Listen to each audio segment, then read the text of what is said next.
Freudiana Radio, la voz psicoanalítica del mundo.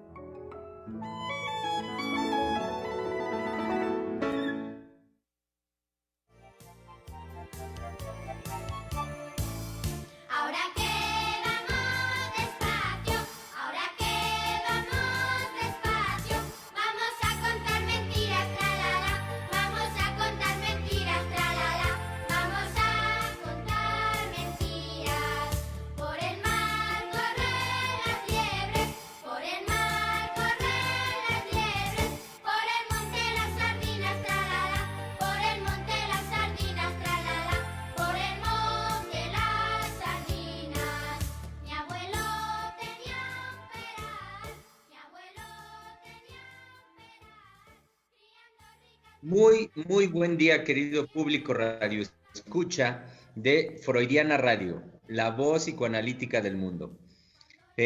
Coincidimos hoy nuevamente en una cita más a nuestras conversaciones, nuestras ya, hay que decirlo, tradicionales, porque se están volviendo así, porque un poco la situación nos llevó a este trabajo continuo. Sin duda es ya el comienzo de esperamos una linda y una muy fructífera tradición de conversar, de tener estos espacios donde los psicoanalistas, Centro de Investigación y Estudios Lacanianos, siempre, como repetimos, siempre comprometidos con la comunidad, con nuestra comunidad, en brindar los beneficios del psicoanálisis a través de la cultura del cuidado emocional. Estamos entonces aquí fundando, sosteniendo y alimentando permanentemente estos espacios de conversación con ustedes. Sabemos que el hecho de estar aquí produciendo y creando nuevos temas de conversación es siempre algo muy importante. Sabemos, por lo tanto, en ese sentido, que su participación es fundamentalísima. La doctora Heiser ha insistido en señalar que sin ustedes nosotros no seríamos. Entonces, sean bienvenidos en su participación, aún en el silencio, el analista lo sabe, aún en el silencio su participación es muy importante y bienvenida para enriquecer y para nutrir estos espacios de conversación. El día de hoy nos adentramos en un tema ya de los ultimitos, digamos, ya de la colita que nos va quedando de abril, acercándonos al festejo del Día del Niño, festejo que, como tradicionalmente lo hacemos, no habrá. Ya las autoridades han sido explícitas y claras en decir, nada, prohibido, por favor, nada de festejos, no salgan a festejar. Ya habrá momento para que nos regocijemos con nuestros niños. Por ahora eso está prohibido.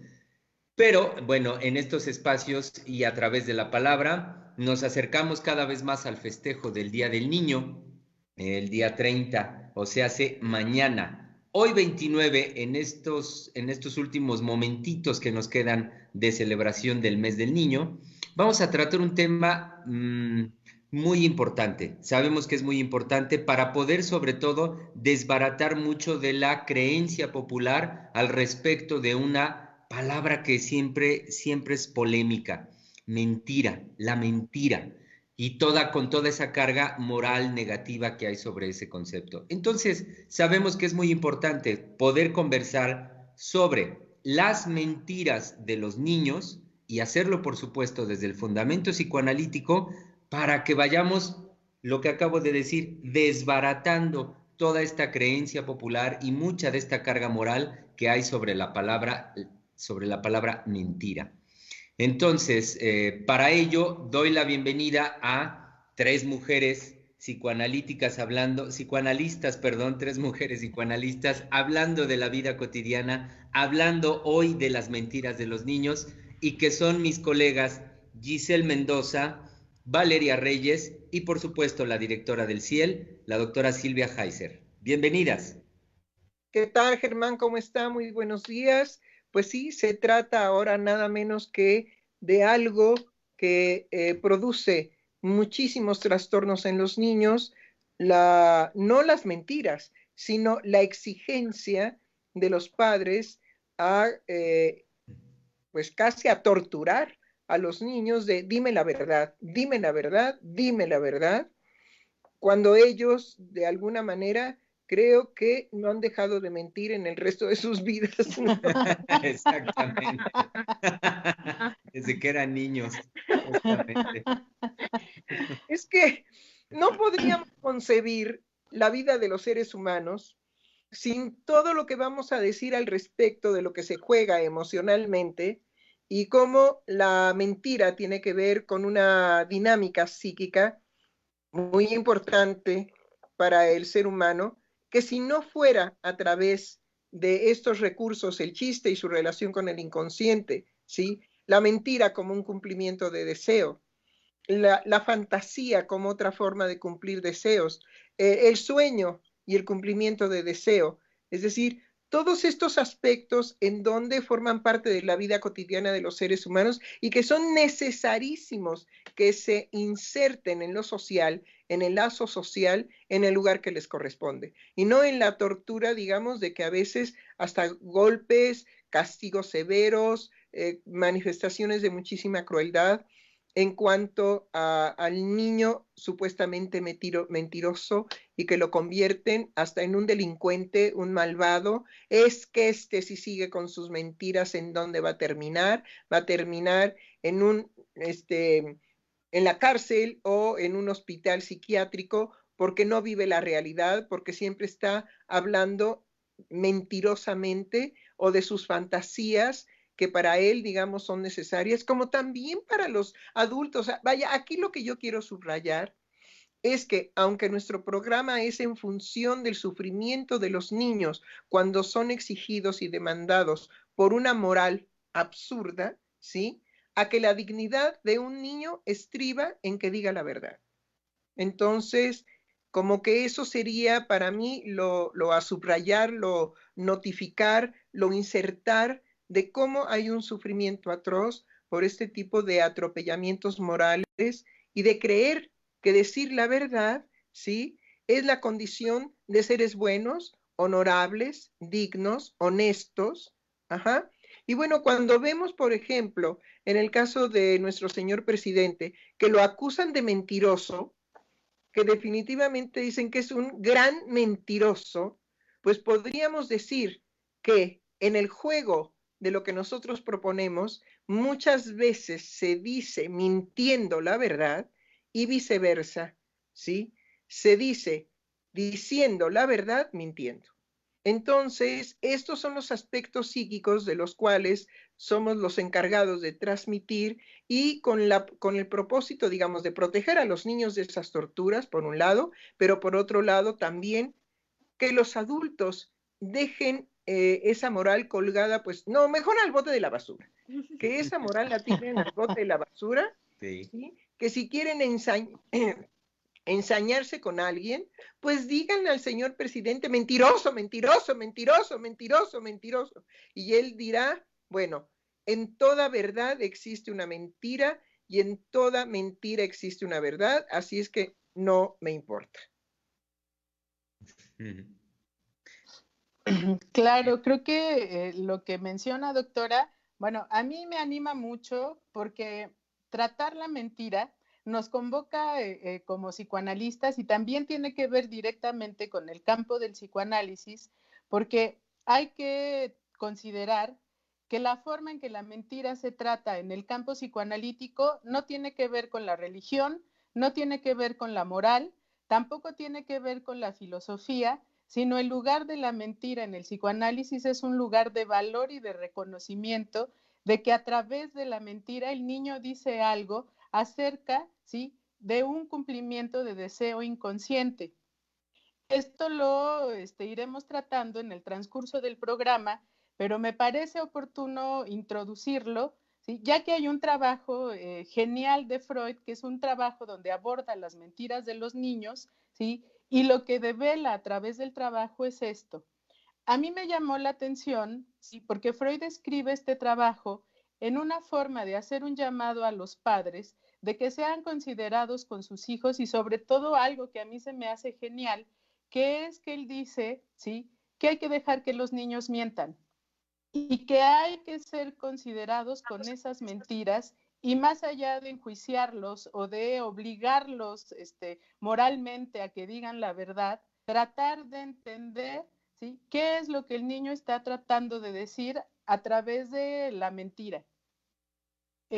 Otra cosa que me parece sumamente importante, ¿sí?, es que hay que tomar en cuenta que las consecuencias de mentir, ¿sí?, y después de que los niños son reprendidos o castigados, sobre todo por la madre o por el padre, que serían las figuras de las cuales el niño tiene como objeto de amor, ¿sí?, puede haber consecuencias terribles si esto termina en un malentendido y el niño padece las consecuencias de ser enjuiciado precisamente por esas personas a las que ama, ¿sí? Freud dice que puede haber consecuencias que sean irreversibles y que se padezcan por el resto de la vida.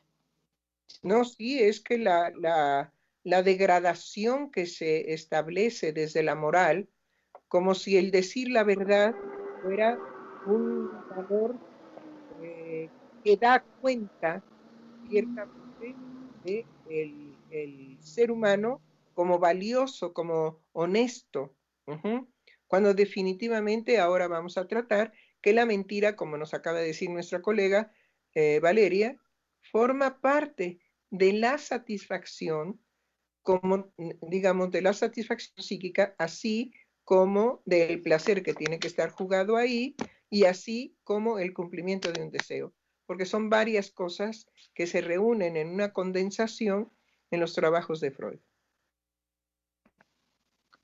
Claro, creo que esto que puntualiza es central, porque si hay algo de lo que se ocupa el psicoanálisis es de la vida erótica de los seres humanos, de la sexualidad de los seres humanos, y este tema de las mentiras de los niños, ¿sí?, no está fuera de esto. Al contrario, creo que forma parte, por medio de la satisfacción que se obtiene, ¿sí?, de la vida erótica de los seres humanos, porque bueno, como ya lo decía, no solo los niños mienten, sino los adultos también.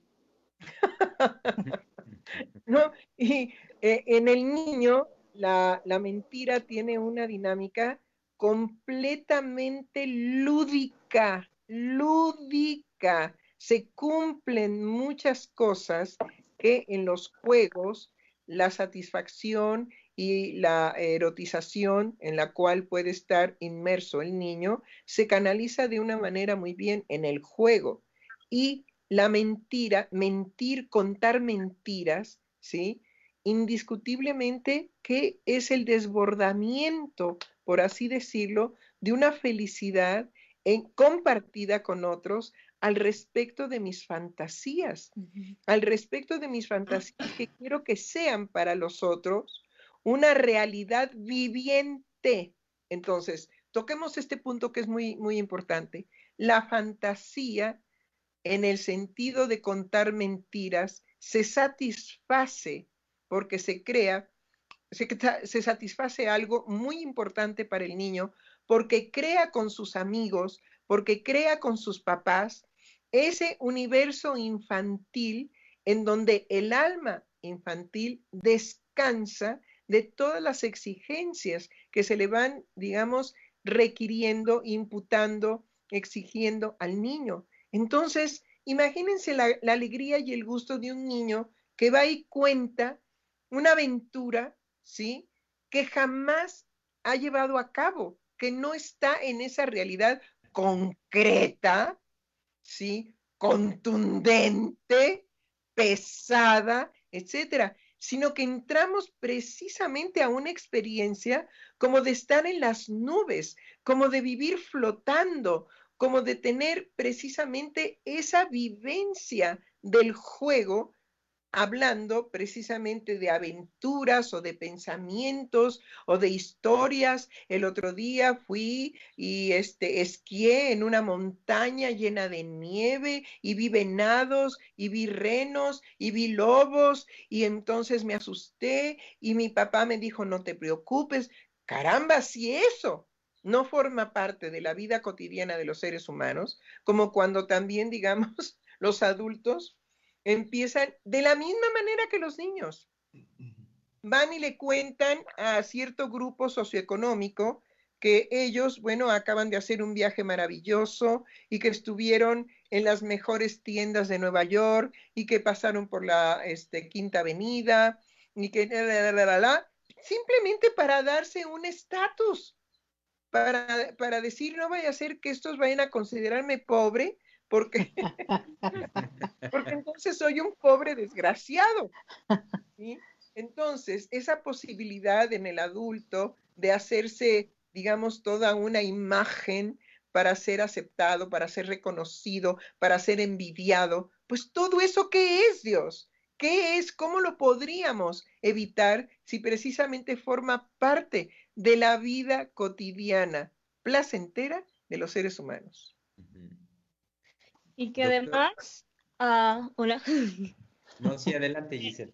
que además, ahorita escuchando a la doctora, o sea, creo que la parte bella de la mentira es esa forma de hacer lazo con el otro, de hacer relación con el otro. Entonces, Hasta de hacerlo feliz, ¿no, Giselle? pues sí, también, pues sí, y ser feliz con él, Claro. partícipe de mi Ajá. mundo, hacerlo Pero de mi vivencialmente. mundo mentiroso que Pues produce, sí. ¿sí? Una Y satisfacción, eso claro.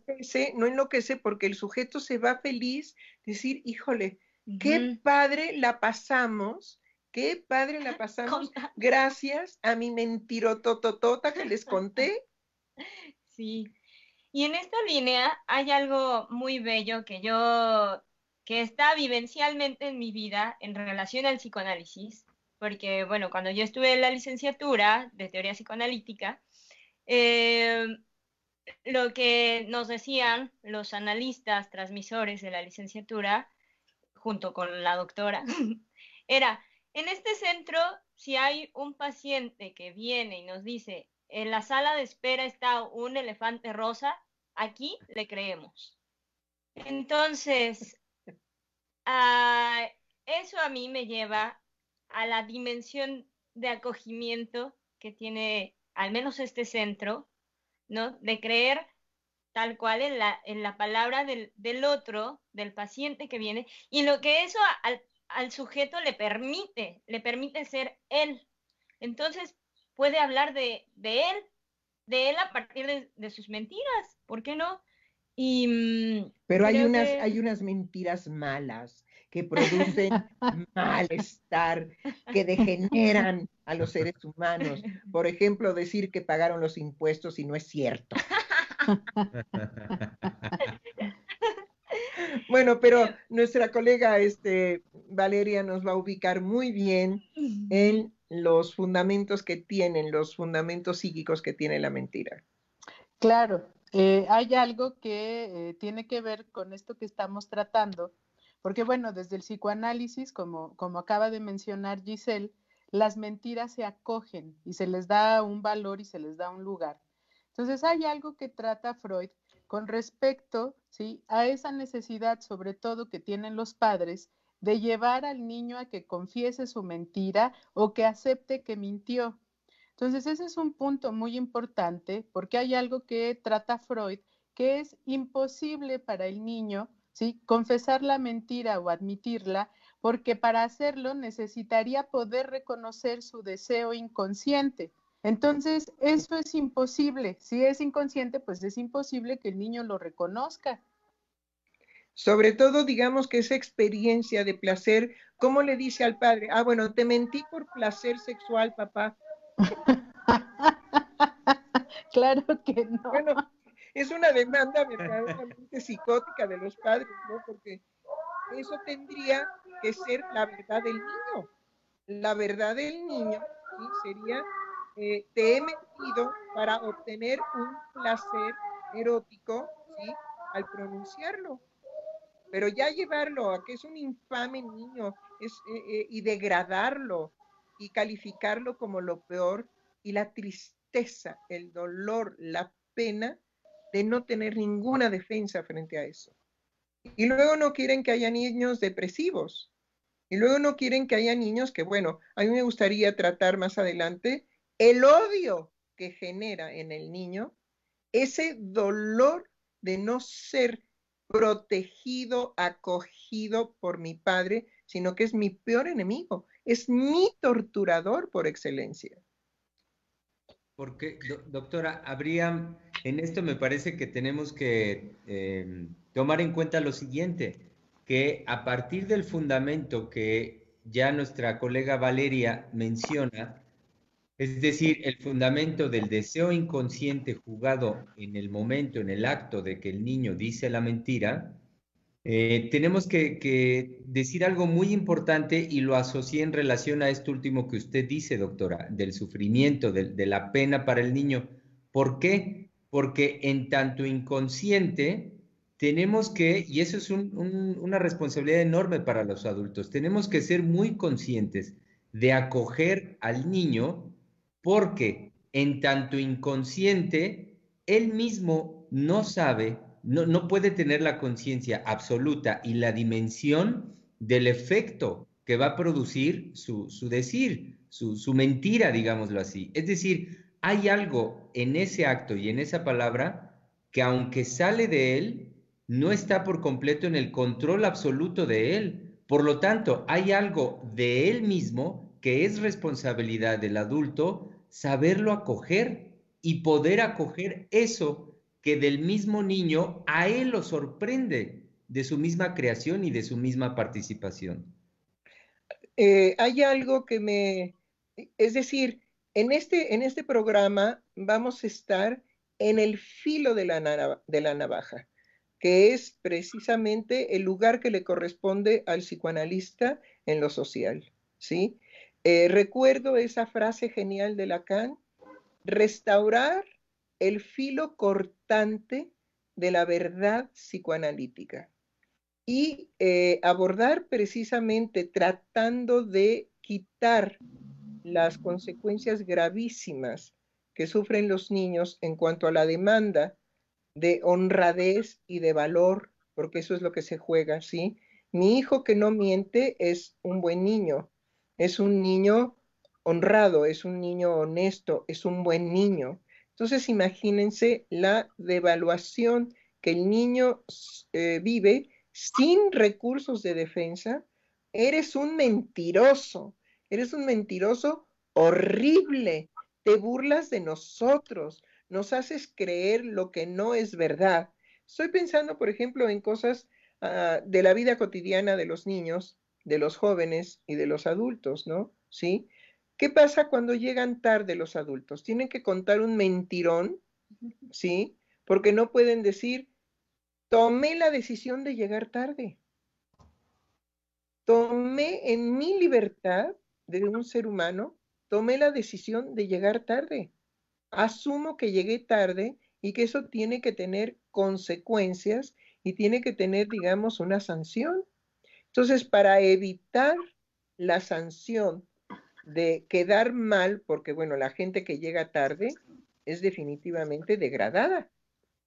Ay, fulano y tal, no, ese siempre llega tarde. Ese ya ni hay que tomarlo en cuenta, ni contar con él. Entonces, este tipo de conductas morales en donde se le demanda el honor a un sujeto por el solo hecho de ser puntual es también, digamos, parte de las cosas que van destruyendo la subjetividad y la posibilidad de la libertad en los seres humanos.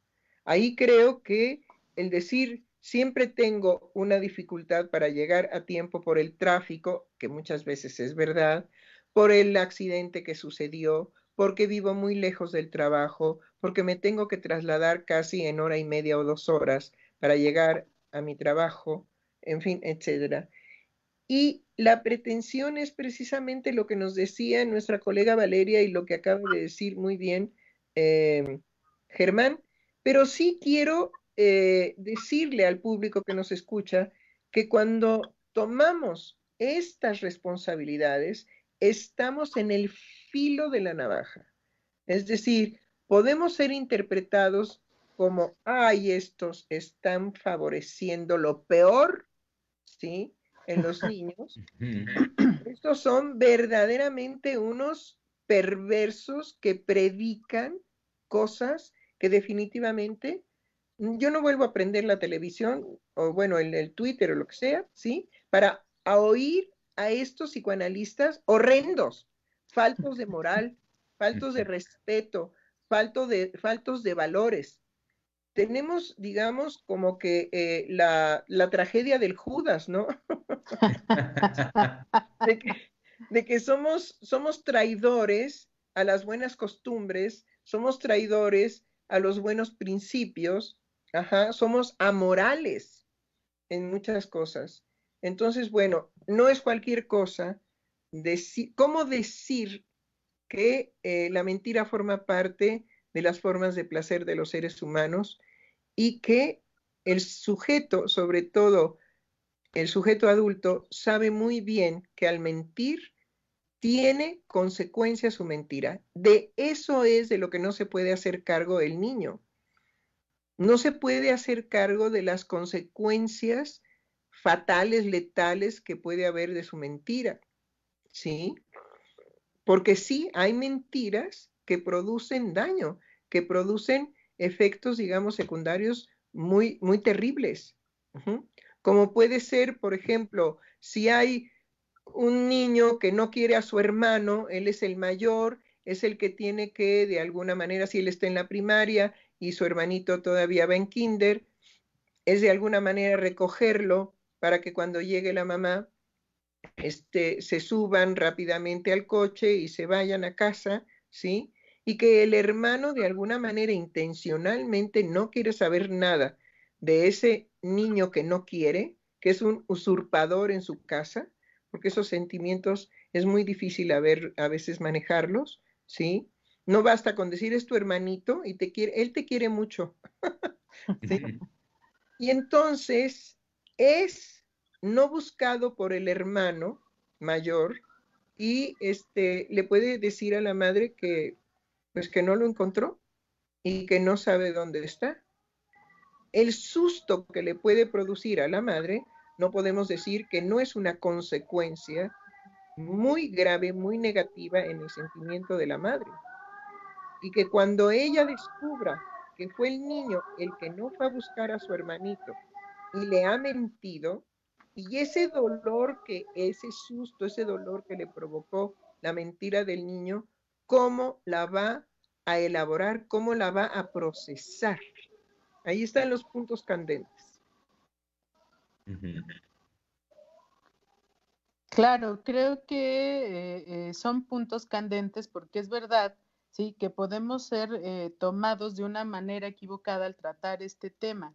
Pero creo que hay algo que toma en consideración Freud, que es que el niño no miente de una manera natural, sino que el niño empieza a mentir cuando tiene acceso sobre todo a las mentiras de los adultos, y creo que principalmente es a las mentiras de la madre y la satisfacción que la madre puede obtener de ellas. Entonces, dice Freud que cuando los niños empiezan a mentir, tiene que ver, ¿sí?, con una imitación del comportamiento de los adultos, ¿sí? Pero que no solamente es eso, es decir, no solamente el niño miente por aprendizaje o por verlo en los padres, pero sí es un componente principal.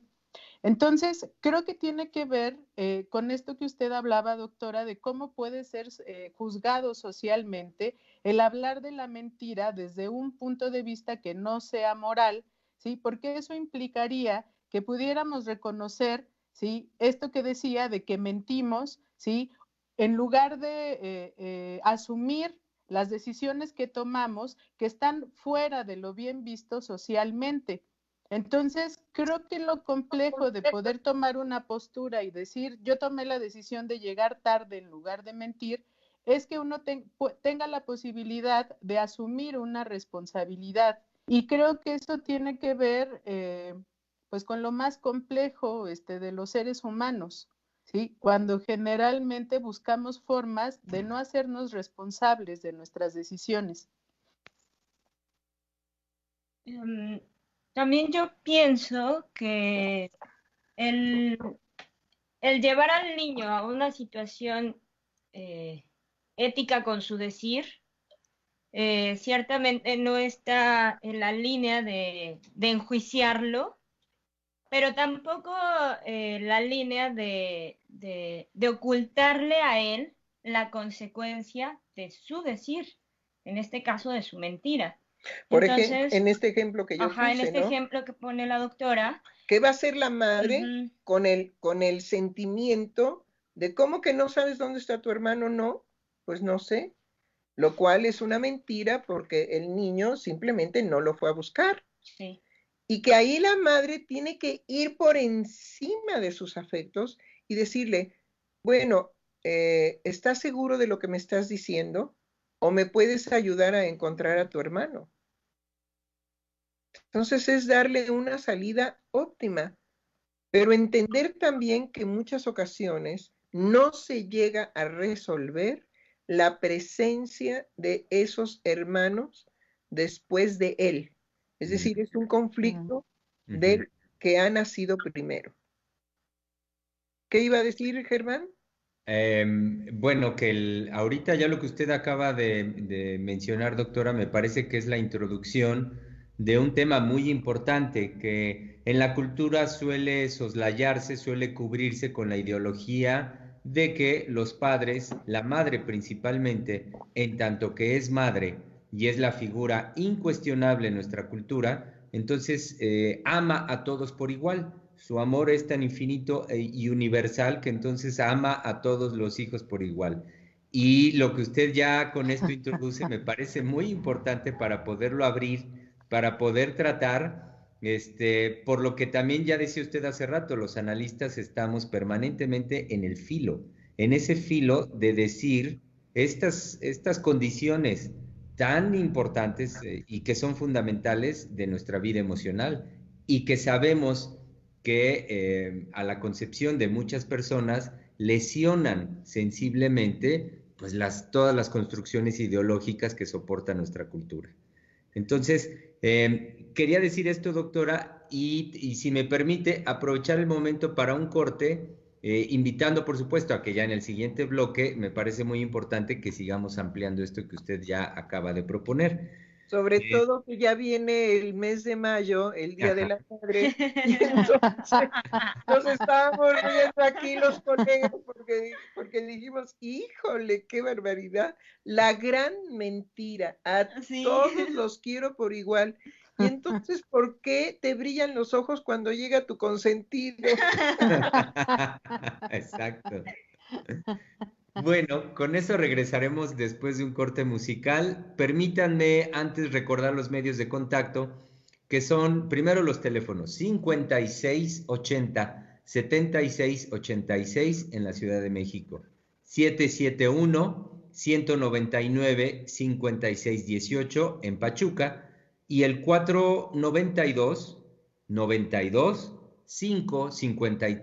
492-92-553-74 en Zacatecas.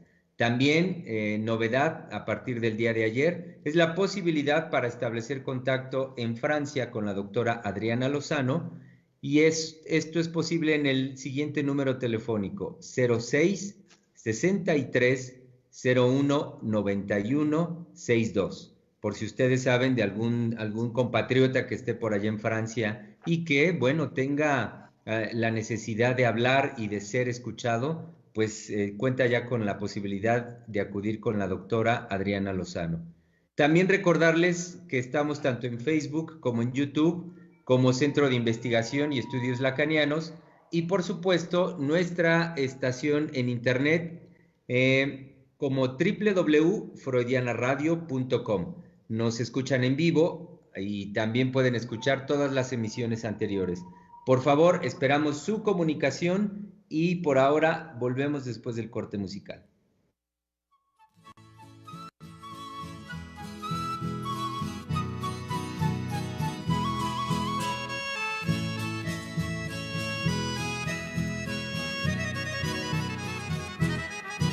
Navegando en las olas del mar, el buen va a todo dar. Todos sus tripulantes son muy valientes, van a pelear con los piratas que los atacan en alta mar. Por las nubes te irás a pasear y el buen te llevará por Venus y por Marte y por las galaxias navegarás. Con el buen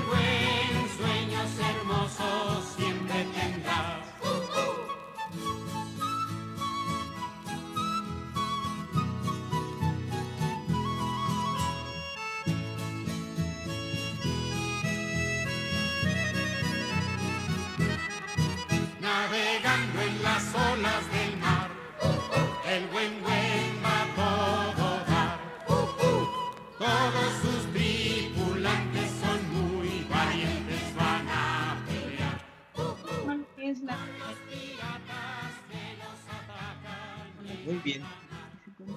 Volvemos entonces, estamos ya de regreso para compartir ahorita de inicio algunos comentarios que ya tenemos de nuestro público que nos escucha.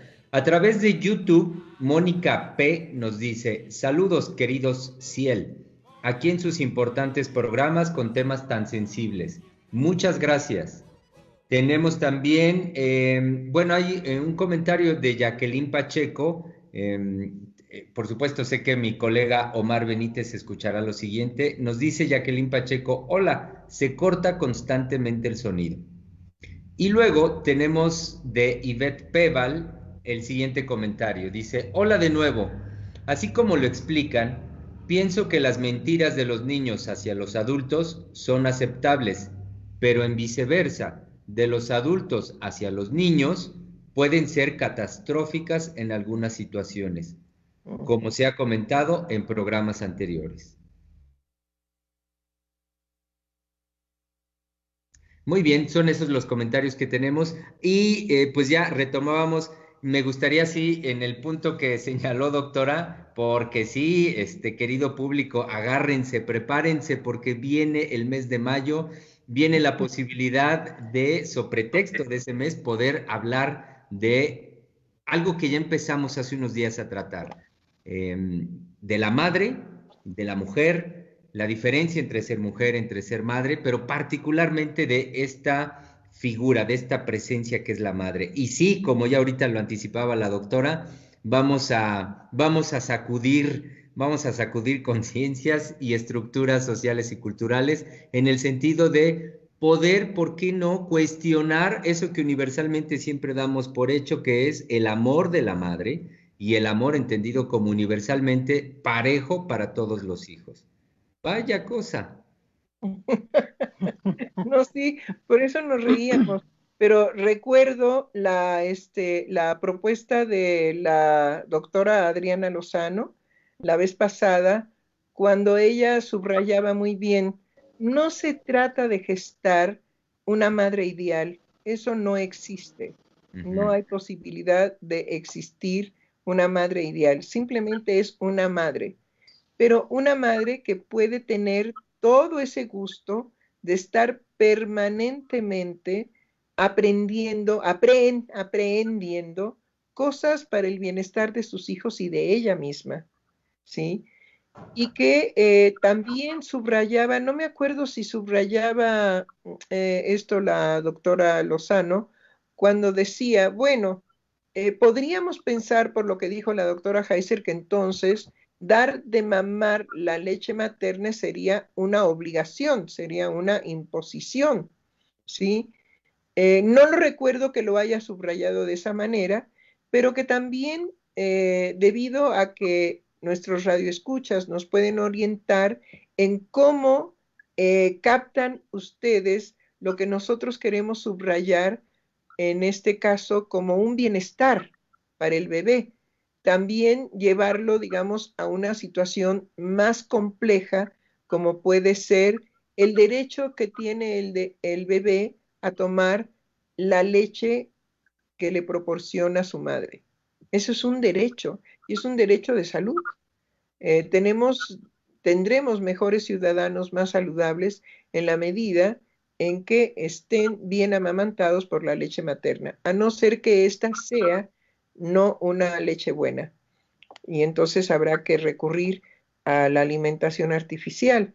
Pero todo esto, si se dan cuenta, siempre es dime diretes, diretes dime, porque no podemos dejar de decirlo y no podemos caer en la posibilidad de, como nos hizo, bueno, a mí me hizo el comentario después la doctora Lozano y me dijo, es que usted, doctora, puede parecer una moralista. Digo, bueno, pues ya me dijeron que yo era audaz o algo así. Y Osada.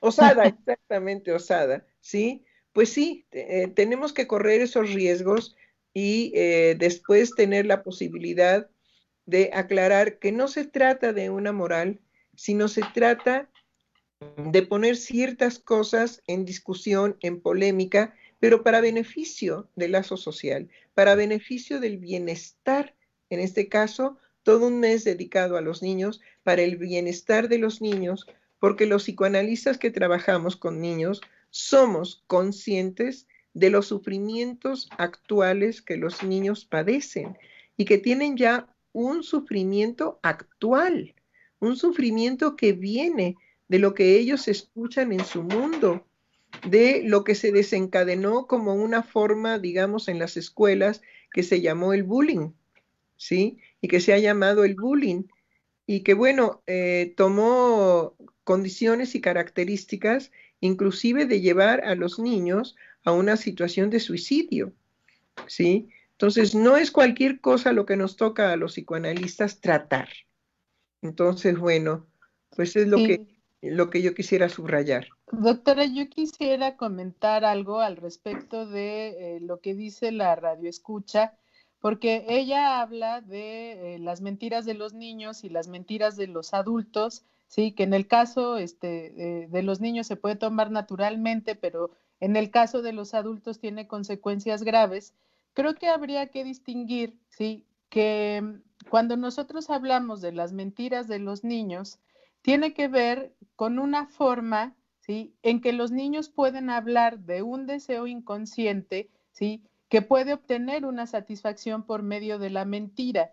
Pero hay una condición en esta forma que es cuando se le pregunta al niño por qué miente, no puede dar razón de esto porque para él mismo no es accesible, ¿sí?, el deseo que lo mueve a decir la mentira.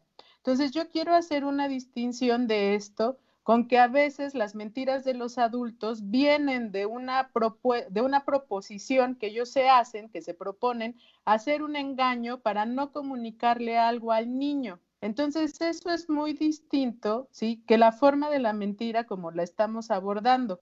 Cuando el adulto se propone mentir para hacer un ocultamiento o hacer un engaño, es muy distinto, ¿sí?, a estas mentiras que aparecen en los niños.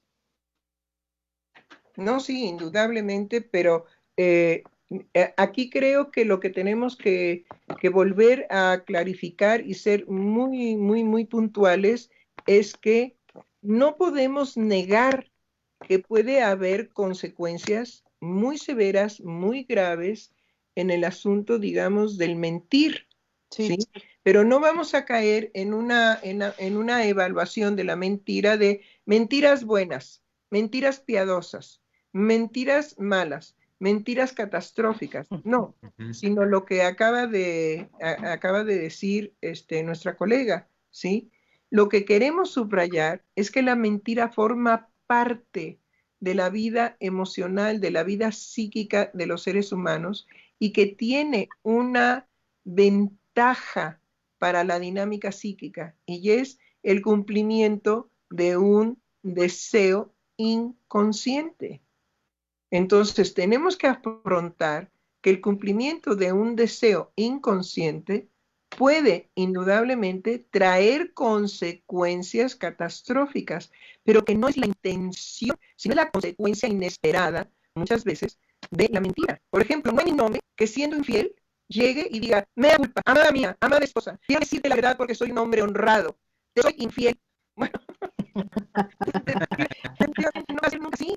Y cuando se lo cachan, no, dime la verdad, yo sé que me eres infiel, pues a las pruebas me remito, y muchas veces con las pruebas los hombres dicen, no, eso no es verdad. Eso es lo que hay que tratar, porque el hombre necesita, estoy hablando del adulto, ¿por qué la mujer necesita que le diga el hombre la verdad? Y la pregunta siempre ha sido, ¿cómo para qué?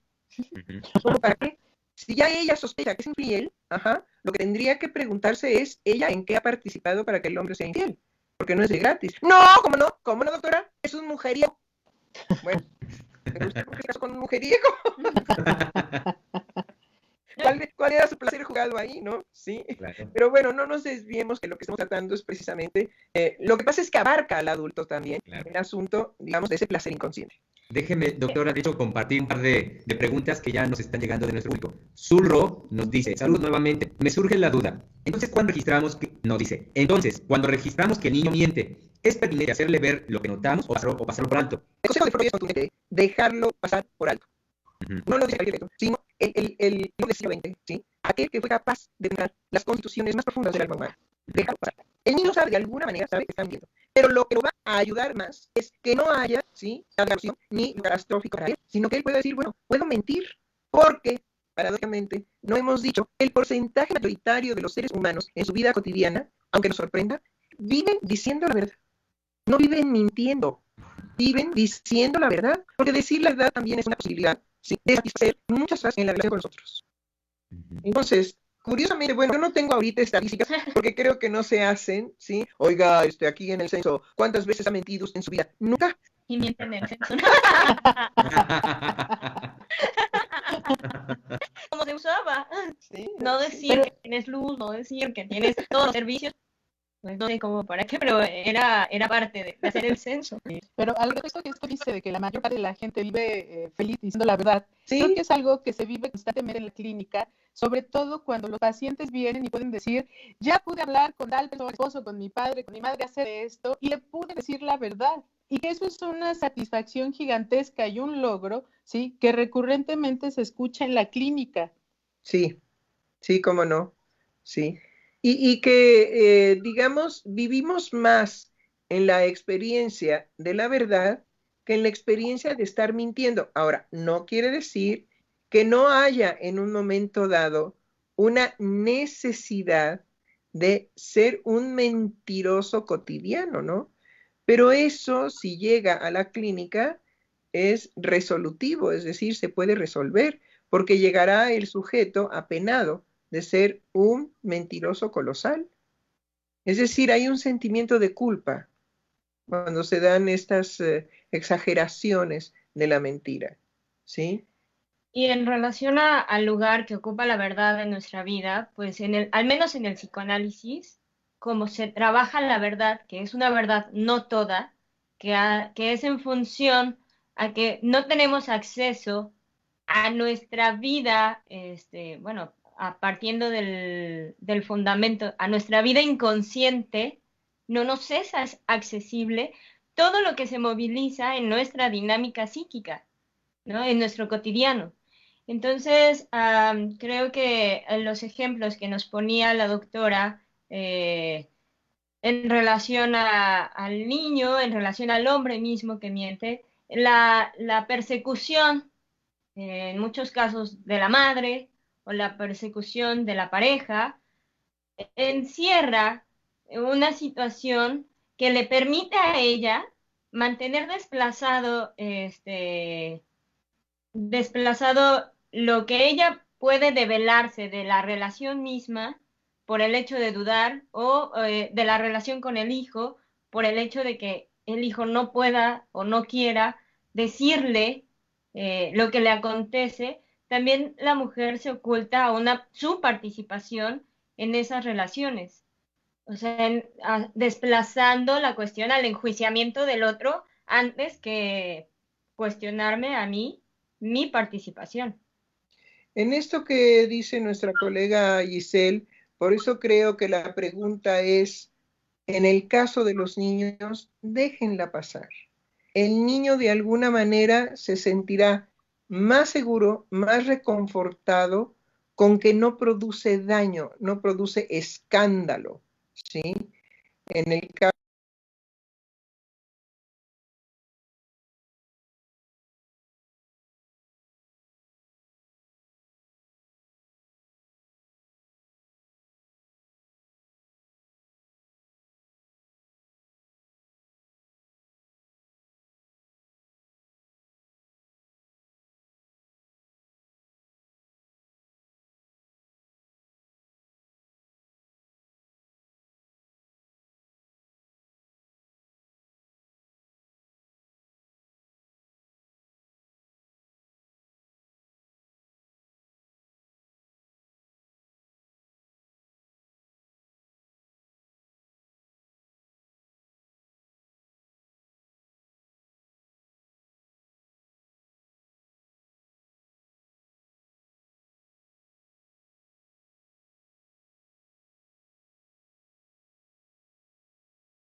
caso, digamos, de los ideales maternos y paternos de un niño que dice siempre la verdad. Además, eso es imposible. Además, es imposible. En algún momento, los niños y los adultos tendrán que mentir, tendrán que recurrir a la mentira, ¿sí? Por lo que está jugado en la posibilidad de mentir. Colegas, ya con lo Lo que usted, refuerza. con lo que usted planteaba hace rato, doctora, a lo mejor el otro entra fascinado en esa construcción, también vía la fantasía que el mentiroso, y lo digo pues más entrecomillado, que el mentiroso puede crear. Entonces el otro puede entrar feliz siendo partícipe en el universo que crea la persona que dice muchas mentiras. Bueno, nada más imagínense las conversaciones de los hombres en cuanto lo que se mienten, en cuanto su poder, su potencial sexual, ajá, de cuántas mujeres ellos dicen que dejan felices y satisfechas. Doctora, lo bueno que hoy no es palabra de hombre el programa. No, indudablemente, pero imagínense el divertimento de los hombres. Los hombres saben que el otro miente, porque justamente lo que no puede garantizar un hombre es la satisfacción sexual o la satisfacción erótica en el coito de la mujer.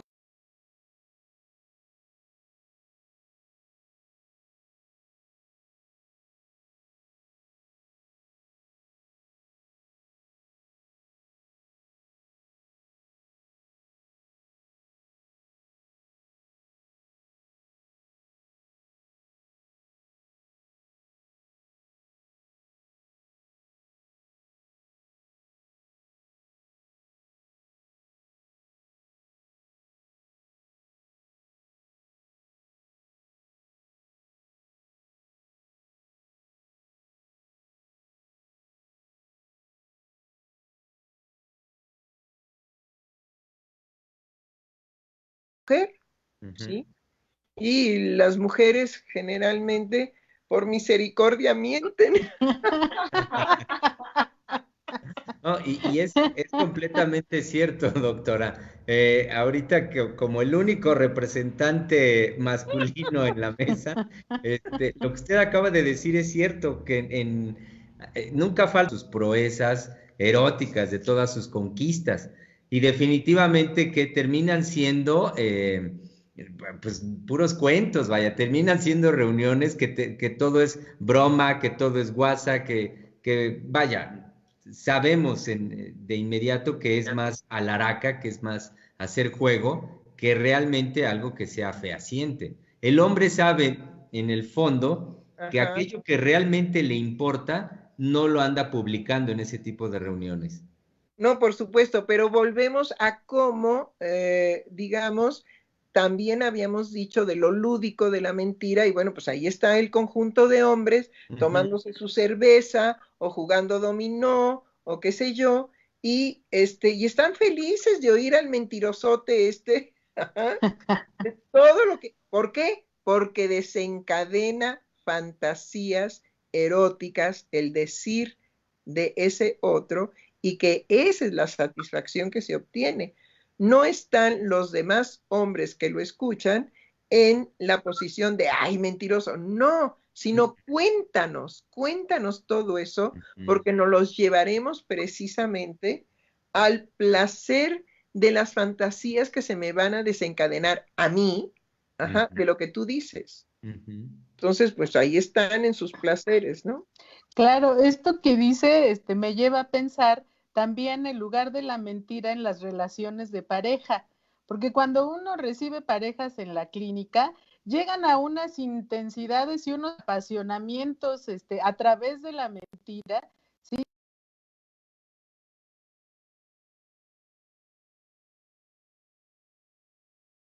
Que definitivamente lo que se desata son todas estas fantasías eróticas, a veces de infidelidad, a veces de celos, las mujeres que rivalizan con la otra, que no existe, pero que la construyen, Y bueno, creo que también en las parejas la mentira tiene un lugar central por lo que puede desatar eróticamente.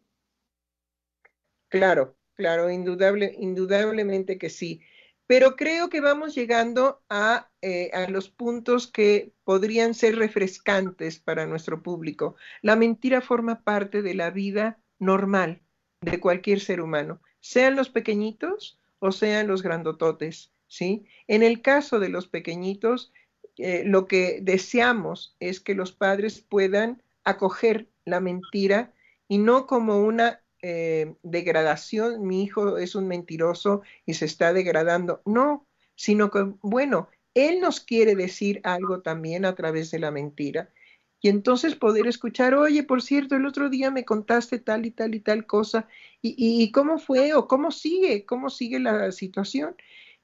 Y si abrimos esos espacios de escucha, esos espacios de seguridad, de acogimiento, de respaldo, sobre todo de sentirme seguro de que puedo hablar con mi mamá, de que puedo hablar con mi papá, pues muy probablemente el niño se atreva a decir, bueno, no era tan así. Creo que sí dije un poco de mentiritas. Sí, bueno, ok, pero ¿quieres que volvamos a tomar el tema o lo dejamos así?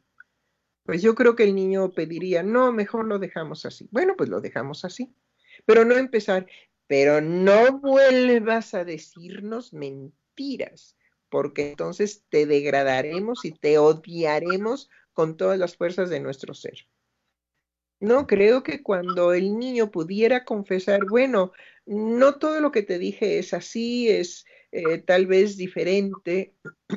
Estábamos viendo, por cierto, un problema que me pasó en la clínica de una adolescente que fue enfrentada, digamos, con la directora de la escuela y el padre, que fue quien la acompañó, y entonces se descubre ahí delante de ella que ha mentido en cuanto que no asiste a la escuela y que el padre no sabe a dónde se va y que bueno, eso es una laceración en relación a la ética de la escuela y por supuesto a la ética de la familia. Y entonces el padre afortunadamente en ese momento le dice a la directora, bueno, yo tendré que hablar con mi hija porque debe de haber una razón muy poderosa para que ella nos mienta diciendo que está en clase cuando no asiste. Y ustedes tienen que acoger y saber acoger que algo acontece con mi hija para que no sea tampoco sancionada ni desvalorizada frente a la comunidad de sus compañeros porque ella nos ha mentido. Es decir, yo soy su padre y puedo acoger sus mentiras porque debe de tener alguna razón. Algo debe estar sucediendo para que ella nos mienta diciendo que está en las clases cuando no está en las clases. Bueno, ese padre es increíble, extraordinario y fuera de lo común, porque ha habido otros que le dan de cachetadas allí al adolescente por mentirosa, ¿no? Y la directora de la escuela pues se queda muy satisfecha con un padre justiciero que qué bueno que la pone de esa manera en su lugar, ¿no? Pero imagínense las consecuencias emocionales para el adolescente. Ya no estoy hablando tanto del niño, sino para el adolescente que está en una situación crítica emocional. Lo dice muy bellamente, doctora, crear un espacio de acogimiento y respaldo para los niños y para los adolescentes. Permítanme convocar en este momento a un corte musical, no sin antes recordarles que se pongan en contacto con nosotros. El Centro de Investigación y Estudios Lacanianos tenemos permanentemente el seminario de formación de psicoanalistas y actividades alrededor de la formación de los analistas, cursos, talleres, conversaciones.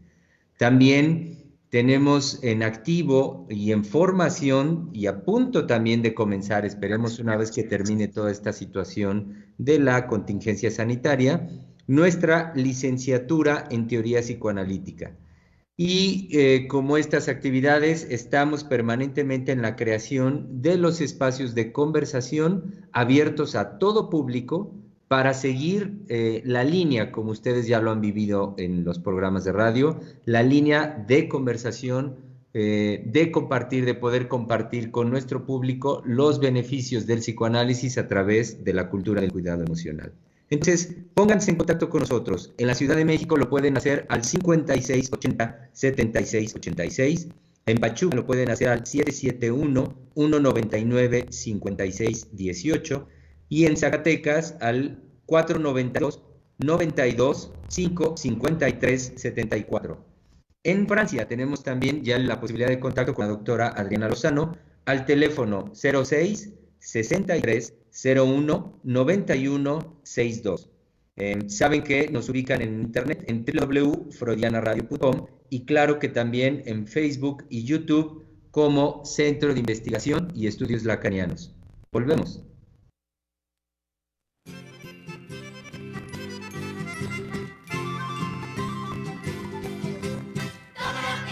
Lo tengo para ser mejor, si lo aprovecho voy a ser muy feliz. Sí, todo lo que lo tengo para ser mejor, si lo aprovecho voy a ser muy feliz. 2 cejas, 2 ojos, 2 orejas y una nariz, pero hay que usar la cabeza si quiero ser feliz. Pero hay que usar la cabeza si quiero ser feliz.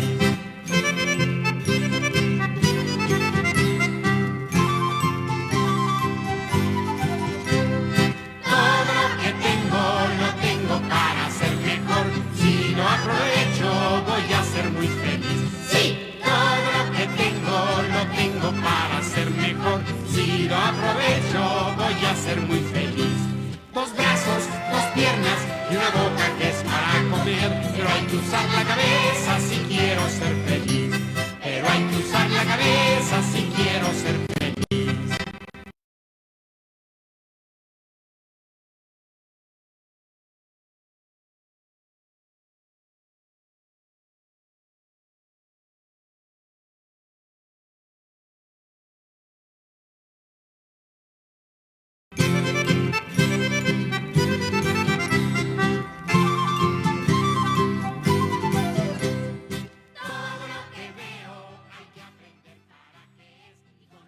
Muy bien, sigamos el consejo del señor Alberto Lozano. Usemos la cabeza para ser felices.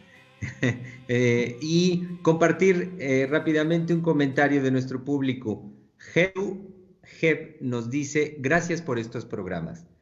Decía yo hace un momentito, sí, siguiendo el consejo del señor Alberto Lozano en su canción, usemos la cabeza para ser felices. Puntualizaba ya la doctora algo que me parece fundamental en el sentido de crear esta posibilidad en relación con nuestros hijos de acogerlos, de poder respaldar lo que el niño manifiesta a través de sus mentiras. Entonces, bueno, por ello consideramos que era importantísimo abrir el espacio para tratar hoy este tema, las mentiras de los niños. ¿Qué dicen, colegas? ¿Cómo ven? Bueno, creo que el tema es muy importante y yo quisiera comentar algo que estuve leyendo en el trabajo de Freud, que bueno, él hace este trabajo que se llama 2 mentiras infantiles a partir de 2 casos que él recibe, en donde son 2 mujeres adultas que hablan de estos eventos, sobre todo de los castigos o las consecuencias que hubo al respecto de mentiras que dijeron siendo niñas, ¿sí? Y que tuvieron consecuencias que desencadenaron situaciones que a lo largo de la vida se seguían presentando y no habían tenido una resolución. Inclusive en el trabajo Freud dice, ¿sí?, que estas represalias en contra de las mentiras pueden llegar incluso al punto de desatar una neurosis, ¿sí?, a partir de esos eventos, ¿sí?, de ser castigado, de ser enjuiciado, y bueno, que a estas consecuencias, ¿sí?, no hay manera de echarlas, digamos, para atrás, sino que tendrán que padecerse por el resto de la vida. Entonces, en la escucha que él hace de estas pacientes, hay algo que Freud toca como fundamento y tiene que ver con la respuesta que viene de la persona, ¿sí? Que es tomada como objeto de amor, que puede ser el padre o la madre, y que el niño tiene hacia ellos un amor hiperintenso. Entonces, que por la intensidad del sentimiento que el niño tiene por la madre o por el padre, ¿sí? El desencadenamiento va a ser fatal. Entonces, Freud habla que a veces en estos actos de mentir, ¿sí? En el fondo en el niño hay un deseo incestuoso, ¿sí? Con respecto al amor que él siente por alguno de los progenitores.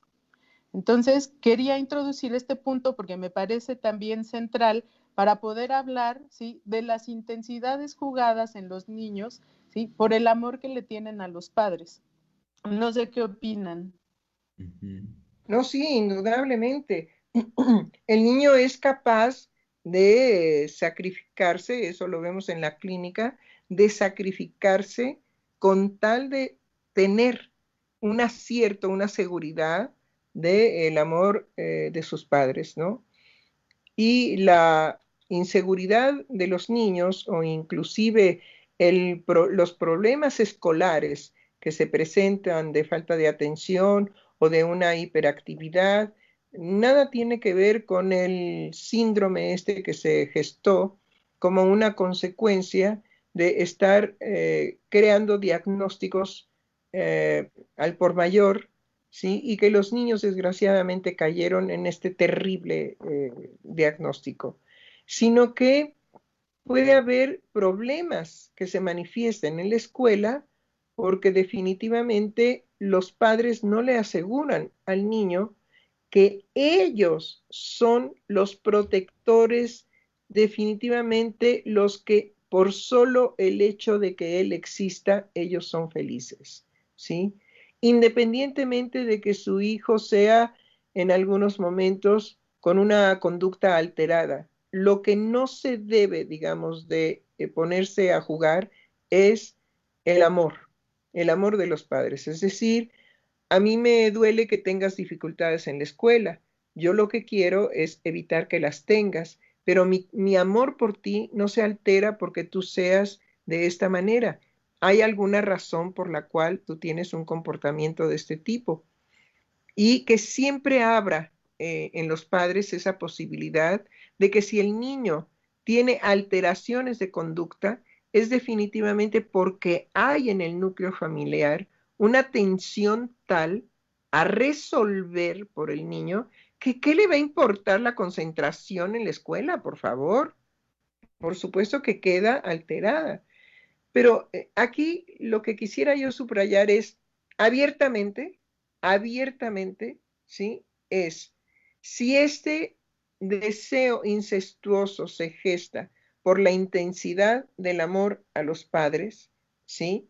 Entonces, acojan ese amor y orienten ese amor a que el niño no tenga que tener tantas dificultades y tantas vicisitudes en la escuela, que es en el ambiente donde él se está desarrollando.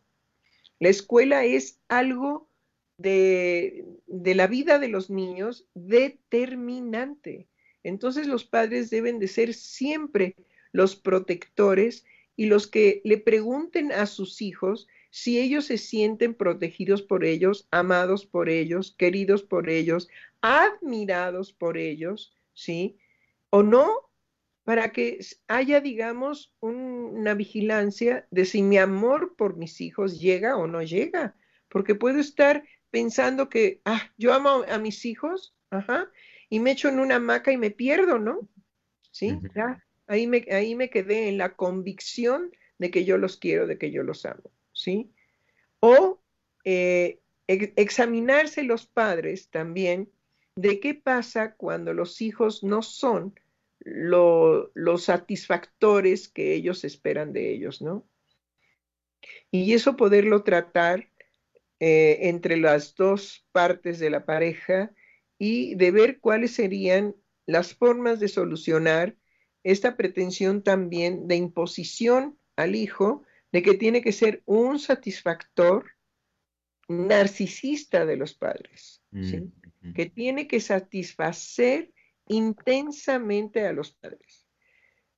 Entonces, creo que sí, que lo que subraya nuestra colega es la importancia de poner por estos medios la Ujú. verdad que habita en un niño por esa intensidad de amor hacia sus padres, que puede llegar, ¿sí?, a tener un terror permanente de perder ese amor, y de ese amor porque luego llegan a la clínica y ¿por qué estás aquí?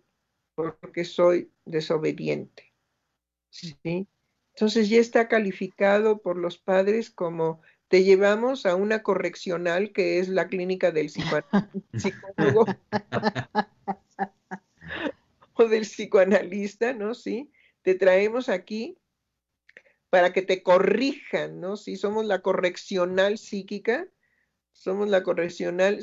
para la tranquilidad de los padres. Lo más grave es cuando los medican, pero bueno, eso será en otro programa. Denme oportunidad de compartir, doctora, unos comentarios de nuestro público. Roque Pérez Arceo nos manda saludos, dice, buenas tardes, saludos desde Mérida, Yucatán.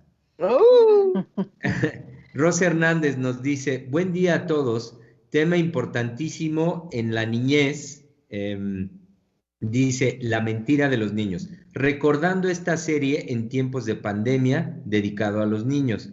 Es un llamado fuerte, firme y preciso de ocupémonos y cuidemos la vida emocional de uno y de los niños, ya que sin duda es un encuentro de emociones.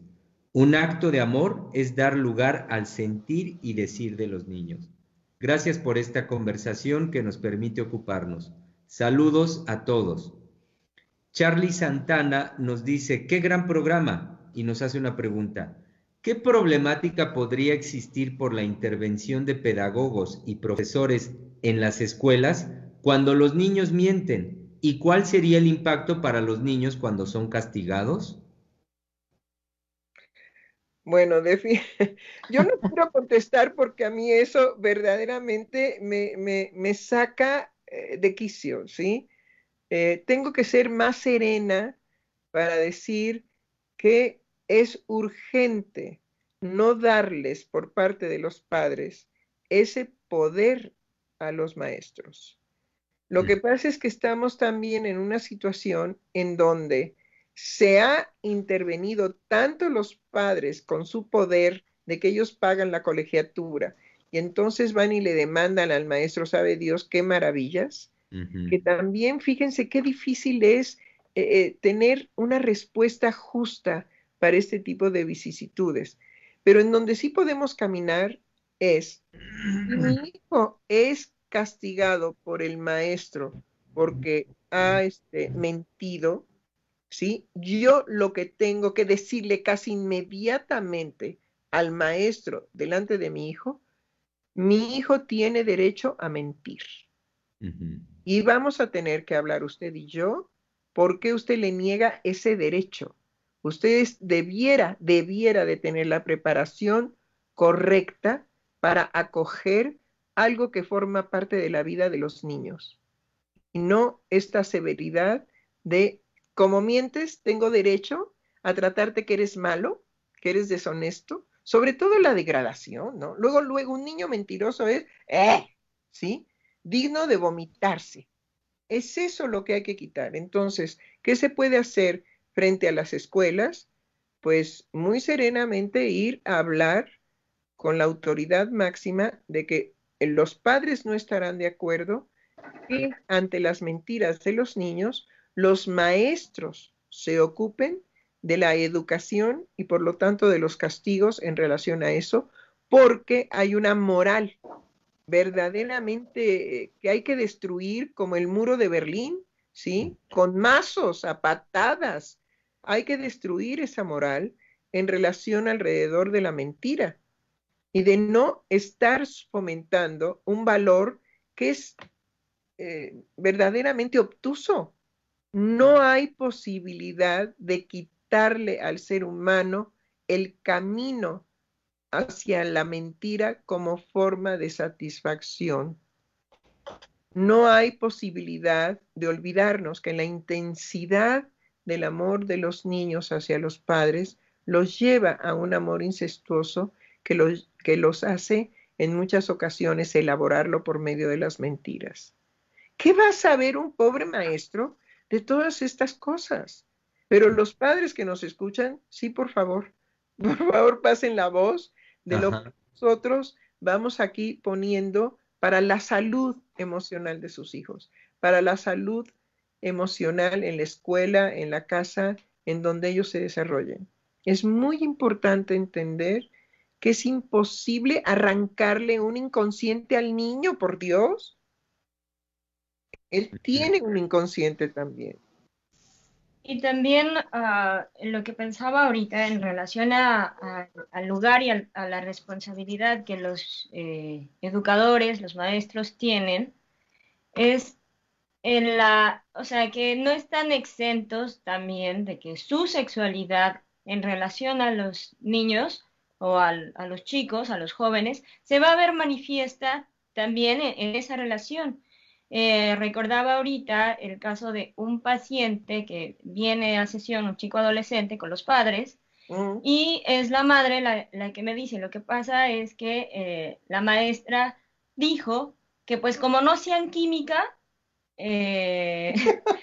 pues que lo iba a transferir con otro profesor.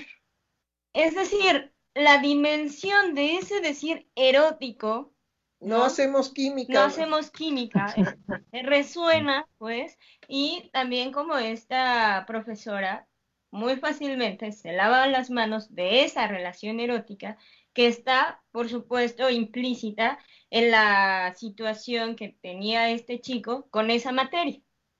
No, indudablemente, no podemos decir, que todos los profesores, antes de que vayan a ser profesores, pongan en orden su sexualidad. No podemos hacer eso. No, es imposible. No, pero sí sería muy bueno una pandemia de ese tipo. Exacto, doctora. Justamente estos programas, en la medida en que abordan que eso se da en la vida cotidiana, sí, la manifestación de la sexualidad, y que la intención es que se aborde de una manera fresca, porque si bien sí, no podemos gestar ni un ideal de profesor o profesora, de un ideal de padres, un ideal de hijos tampoco, pero sí podemos a partir de elaborar lo que sí acontece en la vida cotidiana y que tiene solución. Eso sobre todo, tiene solución, ¿sí? Entonces, por más escabroso que sea el erotismo de los profesores, digamos en el sentido de la aversión, animadversión a un chico adolescente, que es también una conducta erótica por parte del maestro, ¿sí? No podemos llegar y decirle, usted le baja las calificaciones a mi hijo porque no le puede bajar los pantalones, ¿sí? No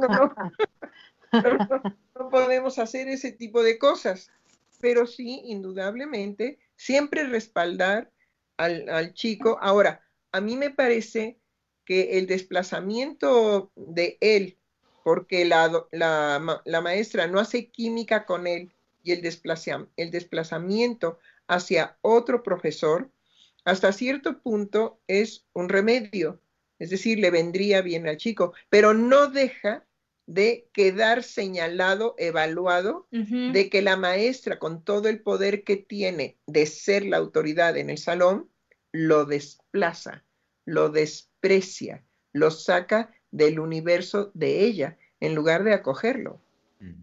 En lugar de ver como maestro, tienen obligación, los maestros tienen la obligación de, bueno, a ver, tú y yo no nos entendemos, tú y yo no nos llevamos bien, pero yo soy el adulto. Y entonces, déjame ver de qué manera podríamos combinar mejor. Si tú me dices en qué te caigo gorda, en qué no me soportas, qué es lo que a ti te gustaría, en lo que yo te puedo ayudar o en aquello que yo debo cambiar. Pero sí, lo que yo te voy a pedir es el cumplimiento de lo que tienes que cumplir aquí en el salón. Y a veces tú me caes gordo también por esto y por esto, pero podemos solucionarlo. No tenemos por qué decir no hay buena química. Y luego esos términos, ¿no? Sí. Entre él y yo no nos amamos, nos odiamos. Bueno, eso también es erótico. ¿sí? Y les digo, ojalá hubiera una pandemia de... Sí, noticia, noticia, no se aceptará a ningún maestro en ningún nivel académico que no tenga en orden su sexualidad. Claro, claro, yo creo que sucede lo mismo en el caso de los psicólogos, porque también dejarle el tratamiento de esta vicisitud o esta problemática de las mentiras en los niños a un psicólogo, sí, yo creo que a veces tienen consecuencias fatales porque el tratamiento psicológico es un tratamiento conductual, en donde lo que van a tratar de hacer los psicólogos es corregir al niño, ¿sí? Para que ya no diga mentiras. Y muchas veces la consecuencia de esto es que el psicólogo o la psicóloga se pone de acuerdo con la mamá y terminan enjuiciando al niño y causándole traumas, ¿sí? Muy severos, ¿sí? De vivir en esa situación donde no tiene ninguna escapatoria, ¿sí? Y hay una sensación de rechazo, de degradación y de desprecio al niño, ¿sí? Por mentir. Entonces, aunque ha habido estos comentarios de que es osado decir de que solamente el psicoanalista puede tratar ciertas cosas, ¿sí? Yo creo que yo lo sostengo en la idea de que el único que se encarga de la vida erótica de las personas es el psicoanalista. Y este tema, las mentiras de los niños, tiene que ver con el erotismo y con la sexualidad, y un psicólogo o un pedagogo o un maestro no tienen la formación para hacerse cargo de algo así. No, sí, ni tampoco los sexólogos, ¿eh? Porque en No, una de esas, bueno, pues si el maestro no puede, lo llevo con un sexólogo, ¿no? No, no, no, no, no. Los sexólogos tienen su lugar y tienen su importancia, pero ellos manejan la superficie, la conducta sexual de los seres humanos, no lo que está, digamos, en lo inconsciente, en el inconsciente, en la vida inconsciente de los seres humanos, en la cuestión de la satisfacción, en la cuestión del deseo, en la cuestión, digamos, de eso que nos domina a veces y que nos embarga y que muchas veces nos desconcierta, porque ¿cómo es posible que yo he llevado a cabo no sé qué acto cuando no quería yo llevarlo a cabo, ¿no? ¿Sí? Es decir, todas estas vicisitudes de la vida psíquica de los seres humanos le pertenece en esos valores al campo psicoanalítico, definitivamente al campo psicoanalítico. Los demás cojean. Lo hacen muy bien en muchas cosas, pero cojean. Cojean de poder abordar estas vicisitudes que al mismo portador y creador de ellas no sabe